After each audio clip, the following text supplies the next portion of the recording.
Good morning and welcome to Rovali's Daily Podcast. How's everybody doing today? Great to see you. It is a beautiful morning. I see blue skies. It is cold though. Hi, Drienie. Hi, cold here too. I'm going to introduce Drienie in just a second, but first I want to do a toast. Do you have a toast? Do you have a cup of coffee?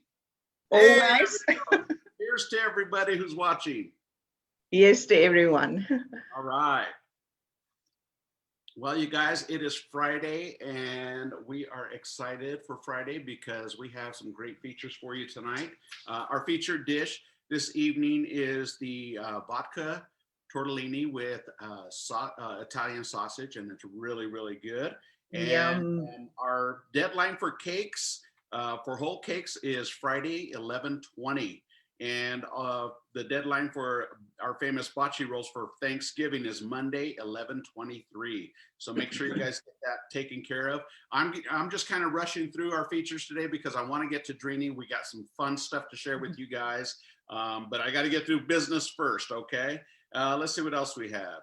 And then we have our new cocktail drinks out today. I will post some pictures of that stuff for you guys. And let's just get right to it. So I want to introduce a friend of mine. We've been friends for a number of years now. She actually used to live in Ogden and now she lives elsewhere. But I'm going to let her tell you a little bit about where she comes from, who she is, and why we're talking about her today. So Drienie, welcome to Rovali's Daily Podcast. Tell everybody a little bit about yourself. Okay, thanks, Alex. Yes, we used to live on 25th Street. Really miss there and really miss going to Rovali's. And I love your feature for tonight. Wow, wish I was there. But yes, we are originally from South Africa. That's why I have the accent, and Alex will translate when you don't understand. But yes, so we've been in America for 34 years now. November 1st was our 34th anniversary in America.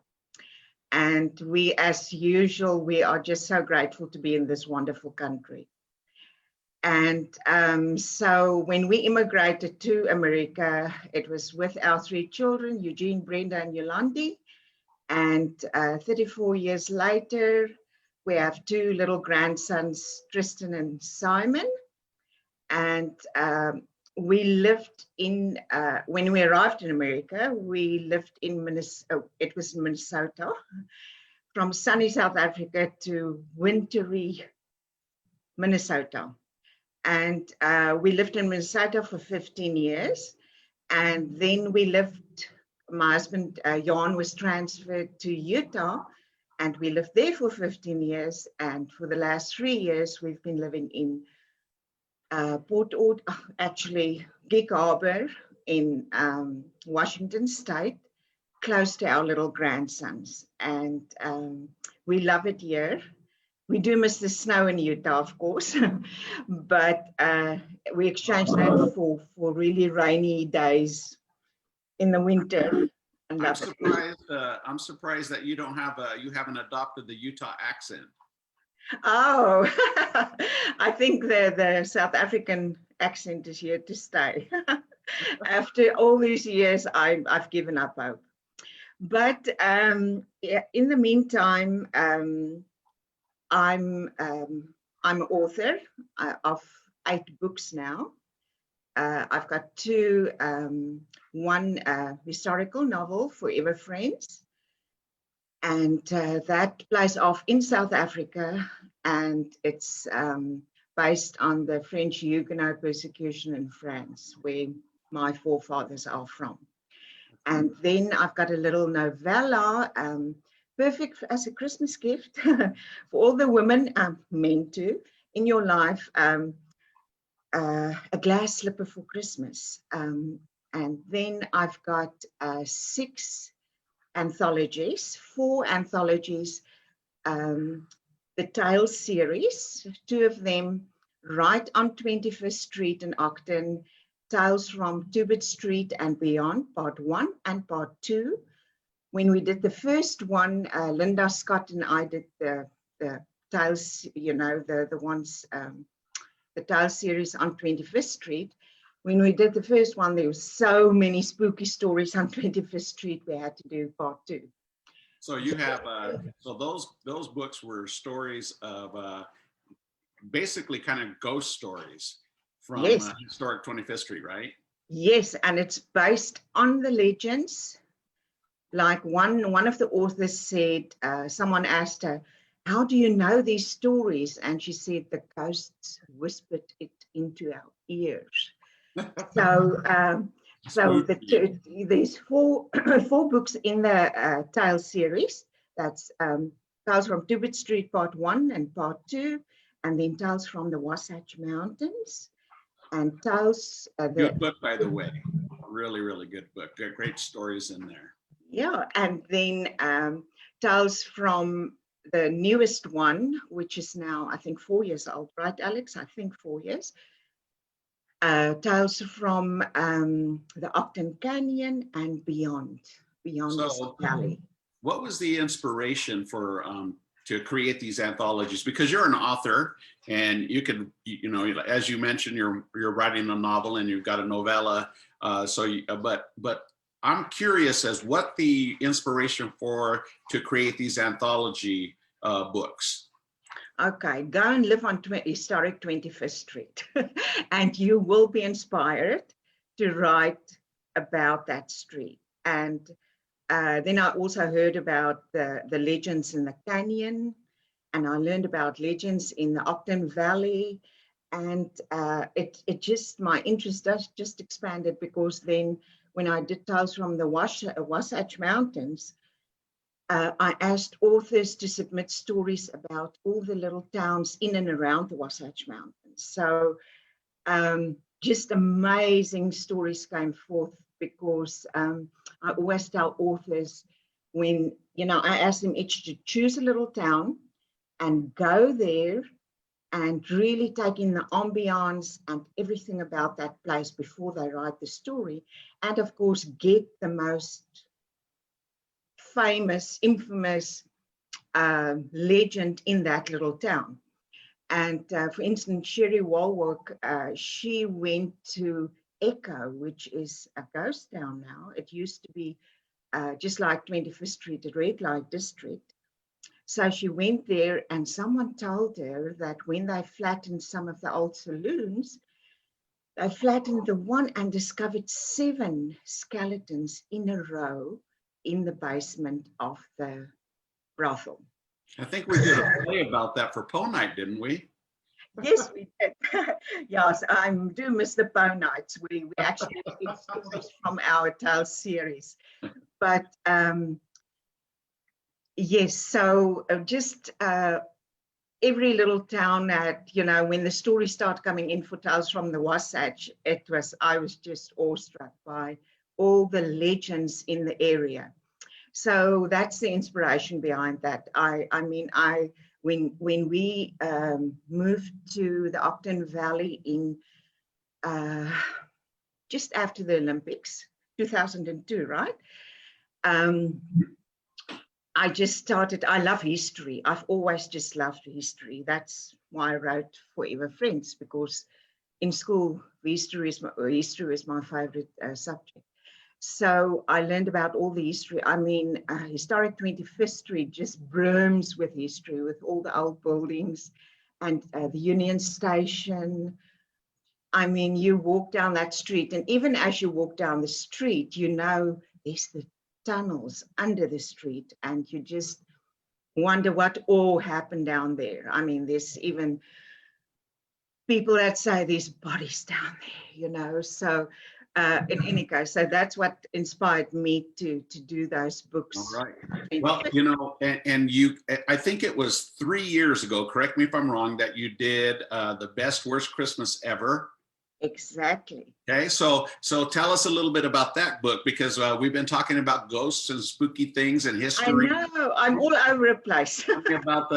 And this is where you and I kind of got involved, even though we've been friends and we've done things in the past. This is where kind enough write a story on for that book. But tell us a little bit about that and why you chose that topic for an anthology book. Okay, so Christmas is one of my favorite all-time seasons, December. I just love Christmas and celebrating the birth of Christ. And so to me, that was just a wonderful, wonderful subject. But at the same time, there's a lot of books, Christmas books out there that's, how can I put it, all the touchy-feely stuff, that I love. I've got so many Christmas books. But then I thought, wouldn't it be fun to write about those Christmases, to have an anthology full of stories about those Christmases and I've had some, perfectly planned Christmases that didn't quite turn out as you would like it to be. And I put the call out for stories, funny, true stories about Christmases failed. And I called it, actually, when the story started coming in, one of the stories that came in was from Linda Westcott, one of my best friends. And she called her story, The Best Worst Christmas Ever. And I thought, there's the title of my book. I also, I thought of Alex and all his, he loves to say how he attempts everything in his life and he enjoys it, even if some of them fail. One of the things that didn't fail is he's a storyteller. And he wrote a story for this Christmas anthology, which I thoroughly enjoyed. And that's really what you can tell the audience a bit about your story, Alex. Well, let's just say, I still have the scars. Don't show it to us, please. If you want to hear about my story, you have to buy the book, okay? And that book is still on sale on Amazon, correct? Oh, yes. And, okay, so just a little thing here. All these books I'm talking about is actually for sale at the Queen Bee on Historic. Yes, of course. And I forgot that because guess what? You're going to be doing a chocolate tasting with Queen Bee. Oh, gosh, and I'm not there. Yeah, so we want to buy local. So all of our viewers, listeners, if you're interested in any of Drienie's books, she had the Queen Bee on Historic 25th Street. I'm so glad you reminded me about that. Thank you. Yeah. She has a number of books there, and we do want to support local because that's where I'm going to get our new book that's coming out. And I'm going to say our because you let me participate once again. Exactly. And can you tell us the title of the book there and what's your idea behind this book, this new book? Hey, there we go. It's called Fleeting Encounters. And so next to Christmas, my favorite season, and it also used to be my mom's favorite season, is autumn. And the month of Thanksgiving totally is so perfect, just perfect going with autumn. Of course, it goes back to the harvesting and everything of the first settlers. And I just love Thanksgiving and the month of Thanksgiving. And it has a really special, special meaning to me and my family because we arrived in America as our new country on November 1st. And then on November 3rd, we celebrated the first day that Jan called me and asked me on a date. So that was, how many years ago, Jan? I'll be right back. Don't go away. Keep going. Okay. So that is a reason totally for Thanksgiving. And then on November 21st will be this year our 50th anniversary. So 50th anniversary. You mean 5-0? Yes. Yes, exactly. And and it's also my 71st birthday because I got married on my 21st birthday. So I just thought, wow, I want to do this book. It's so full of Thanksgiving, and I know a lot of people feel like that. They just love autumn, and they love this feeling, this wonderful feeling of autumn with Thanksgiving and just being thankful. So I asked authors to submit, including Alex, to submit stories about fleeting encounters. And I chose that name because we all, if you really think about it, a lot of people say, oh, I can't think about anything like that. But a fleeting encounter, when you meet someone and for some reason, even if it's just for a couple of seconds, a couple of minutes, a couple of hours, you meet someone, and meeting that stranger, sometimes you don't even exchange a name, but you meet that stranger, and for some reason it stays with you forever. So that's what I put the call out. I asked people to write about those fleeting encounters when they met someone and that meeting stayed with them forever.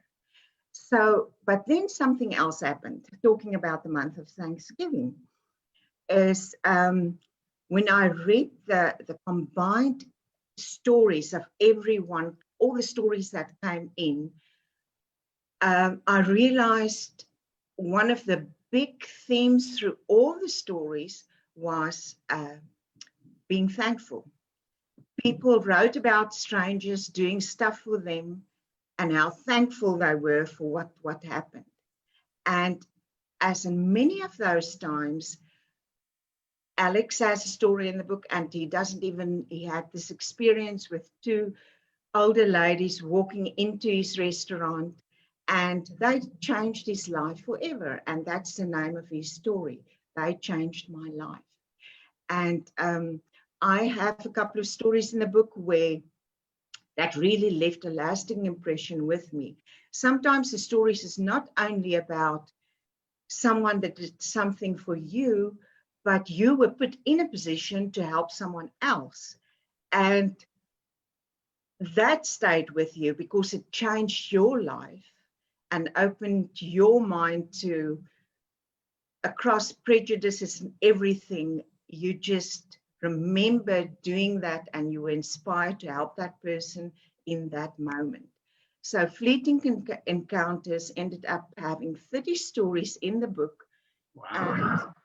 And it just has, okay, so it's 20 authors, including me and Alex, and some of the others that submitted stories. So all in all, it's 20 authors that submitted 30 stories. Some submitted more than one. And so Wendy Tolliver, who is the local celebrity writer in Ogden area, because she writes for Disney, and she's got several published national published books, and she wrote a story for this book, the wrong address at the wrong address was the right address. And then Mettie Harrison, who's also actually an international writer, that won several awards too. Her story, The Gas Station Heroine. And can you believe someone actually paid for her gas? And that was the girl working at the gas station. I mean, just unbelievable. Well, it sounds like I'm in good company with so many authors. Yeah, wrote Flight to Remember after her mother died, and I could really, I know what she went through because I also did that solitary flight to South Africa after my mother died. So, and then Christy Monson, also a local celebrity in Ogden, wrote so many books, and she submitted a story about how her love for music started when she was a little girl, attending a concert at that beautiful high school in Ogden. And Celeste Keane, all the way from South Africa, wrote a story, The Bus Driving Angel. And then Mary Peterson wrote several stories, and her stories very short, and it's actually stories about where she and her husband were put in situations where they could help someone else. And Margaret Ziemer, oh my gosh, the longest story in the book. So many pages, but it's really worth a read. Her visit to Africa and all she experienced there, and wonderful people she met there. So let me ask you a question, a couple of questions about the book itself. Is it available in paperback right now? Yes, so it's available in paperback. Like Alex said, on Amazon, paperback, and in the Kindle version. And because it's also available at Barnes & Noble, but I'm not sure if it's actually on the shelf, but you can go in there and order the book from them. And like I said, it's at Queen Bee in the paperback version. And the Queen Bee does have it in stock right now? Yes. Okay, good.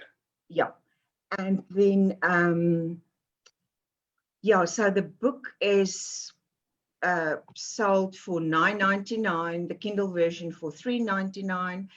And it's just brimming with wonderful stories that will really, like it says on the cover, 30 stories that are sure to touch the heart and rekindle our faith in humanity. And I think that's a very good description. And if I can just... Can I see the cover? Can you show the cover once again? Okay, take a look at that because it's got the autumn leaves on the cover, sky blue, just so when you're looking, and I'll post the name of the book in the description and everything. And I'll also put the link to the Queen Bee so that we make sure we try and buy that local. But I think based on the last book, the Best Worst Christmas Ever, this is a great gift idea, and it's the perfect timing. I mean, the timing could not be better, Drienie.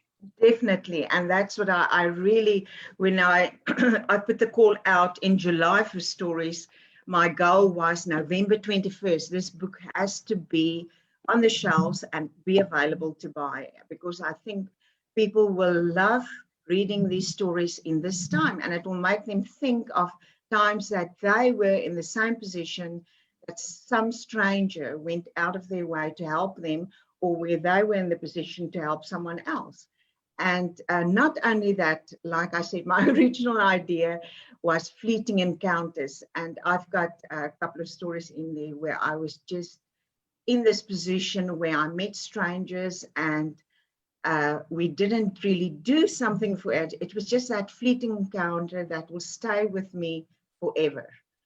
And I also think, I mean, Thanksgiving is not a time for gifts, but what I'm thinking when I have published this book is that it will be a nice gift if you go to someone for Thanksgiving and give them this book. Instead of bringing a bottle of wine, bring fleeting encounters. Yes, exactly. And the cover is actually by one of the authors in the book, Demetria and Lewin, and you know her, Alex, and she actually, this cover is a painting. She first painted it and then played around it because she's, you know, my graphic artist, a professional graphic artist. And I just love the cover. From the minute in July, she was actually then in Mexico visiting family. And I sent her a message and I said, what do you think about this? She said, oh, can I start playing around with it? So she was immediately on board, and the fleeting encounters, as you can see, is the two leaves meeting fleetingly in the air. I just love that whole image. It's very sweet and pleasant to look at. Now, I got to tell you guys, I want the viewers to know, Drienie she's probably, her and her wonderful husband, they're probably some of the nicest people I know. And ever since I've known them, one thing that's really key that you should know and that you should understand is they are so inclusive. Like to include everybody, and you can tell by the anthology books that she's inviting different people that she knows to participate in these projects, and she's kind of the driving force behind. Could you imagine getting 20 different authors, 30 different authors, whatever the case may be, organized, and then be able to edit all of these stories and then put them in a book and then publish them? I mean, you know, just the work that's involved in doing that, I gotta imagine is probably a lot more complicated than you simply writing a story yourself and publishing. You still have to. That's kind the easy part. But I know she sent me a couple of emails like, "I need your stuff. Give me the stuff." I know. It is quite the thing to get everyone together, and but once I have all the stories in and then start reading and deciding which stories should go in the book, and I had my mind set on 30 stories. I don't know why 30 was important to me, but I wanted 30 stories. And once I had the 30 stories and my mind was set on it, I had, some of my reading critique group go read it, and eventually when I had it all set out, and even the sequence of the stories was important to me, how it goes from one story to the other. You know, there's a lot to really think about when you do this. And then it goes off to the professional editor, Marley Gibson. She lives in Savannah in Georgia. Just an amazing woman. When I talked to her about this book in January, and I said, please slot me into I'm thinking about this book, and just in case I pull it off, put me in your calendar. And so we didn't really talk about it again. And then in July, when I got all the stories, I heard that she and her husband has COVID. They've got the virus. And I thought, oh my God, I feel so awful for her. And she's gone through so much, lost 2 family members in the last 2 years, her brother and her mother. And then she had a terrible personal thing happen to her. She had cancer as a teenager, and it came back, and she actually last year lost one of her legs. Oh, no. So this woman is just amazing, and here she gets COVID. And I thought, okay, she will not be able to do my editing, and I couldn't think of anyone that could step into her shoes. I just couldn't think of it. And then, I wrote and I said, I'll totally understand. You've got the virus. And they actually started getting over it, and they were under medical care. And she wrote back and she said, why can't I do it? I can still read.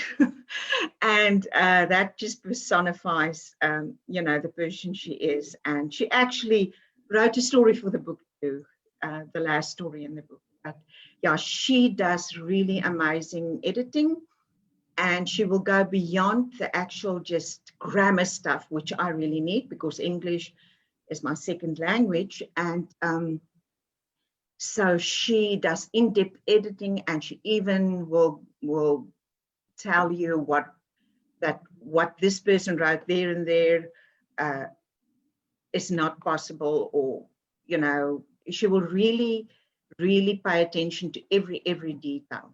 So this is all, it sounds to me like a huge labor of love. I mean, commitment, being able to overcome all kinds of different things, and they still, and you guys still push forward.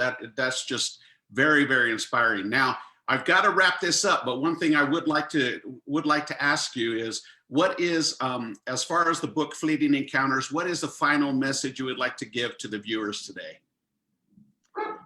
Okay, I am going to read this on the back copy. 7.8 billion. That's how many people populate the world. Yet sometimes we feel like we're all alone. Perhaps we've lost hope and need to find inspiration and direction. Or maybe we're just having a bad day. Then, when we least expect it, a stranger smiles, pays for our meal, offers us a helping hand, or imparts timely words of wisdom. Something shifts. Warmness fills our hearts. We feel a little bit less alone. This collection of heartwarming stories shows how a brief encounter with a stranger can brighten someone's day or even change their life. The encounters might be fleeting, but each leaves behind a message of hope that will not soon fade away. There are 7.8 billion people in this world, and it's up to us to make it a kinder place. After all, we are all in this together.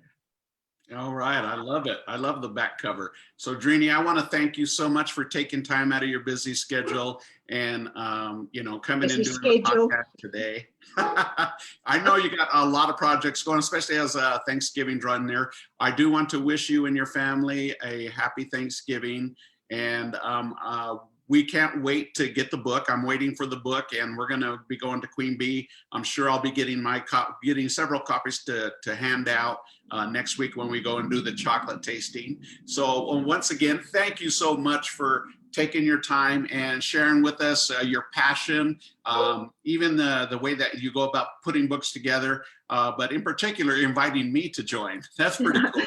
Oh, thank you. Thank you for your contribution. I loved your story. I really did.